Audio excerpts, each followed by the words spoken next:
Il y a quelques années, j'étais étudiant à l'université et je partageais un appartement avec 3 colocataires. L'un d'eux, Marc, était un peu étrange.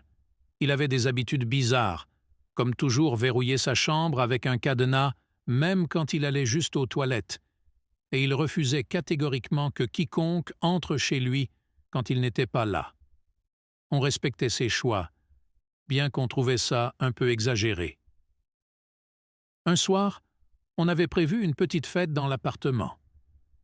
Tout le monde était d'accord, sauf Marc, qui disait qu'il avait besoin de travailler sur un projet important. La fête battait son plein quand, vers minuit, les voisins ont commencé à se plaindre du bruit. Nous avons donc décidé de déplacer la fête chez un ami qui habitait quelques rues plus loin. Tout le monde a quitté l'appartement, sauf Marc qui est resté dans sa chambre verrouillée. En revenant vers 3 heures du matin, nous avons découvert que l'appartement avait été cambriolé. Toutes les portes étaient ouvertes, nos affaires étaient éparpillées et plusieurs objets de valeur avaient disparu. Curieusement, la chambre de Marc était la seule pièce qui n'avait pas été touchée.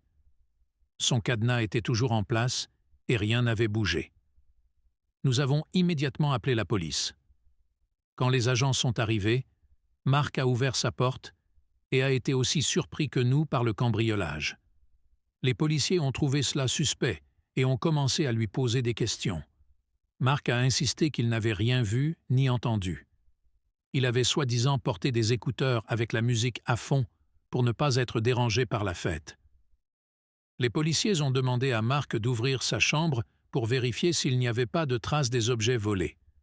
Marc a refusé, disant que c'était une invasion de sa vie privée. Cela a évidemment accru les soupçons. Finalement, après beaucoup de discussions, Marc a consenti à ce qu'un agent entre avec lui pour une rapide inspection. À l'intérieur, tout semblait normal, jusqu'à ce que l'agent remarque une petite trappe cachée sous le lit de Marc. En l'ouvrant, ils ont découvert un sac rempli des objets volés des autres colocataires. Marc a été immédiatement arrêté. Il s'avère que Marc avait prévu le coup depuis des mois. Il avait attendu le moment où il savait que nous serions tous hors de l'appartement pour exécuter son plan. Les jours suivants, nous avons appris qu'il avait des antécédents de vol similaires dans ses précédentes colocations. Marc a été expulsé de l'université et nous n'avons plus jamais entendu parler de lui. Après cet incident, nous avons installé une alarme et trouvé un nouveau colocataire beaucoup plus fiable. Mais cette expérience nous a définitivement appris à être plus prudents avec qui nous partageons notre espace de vie.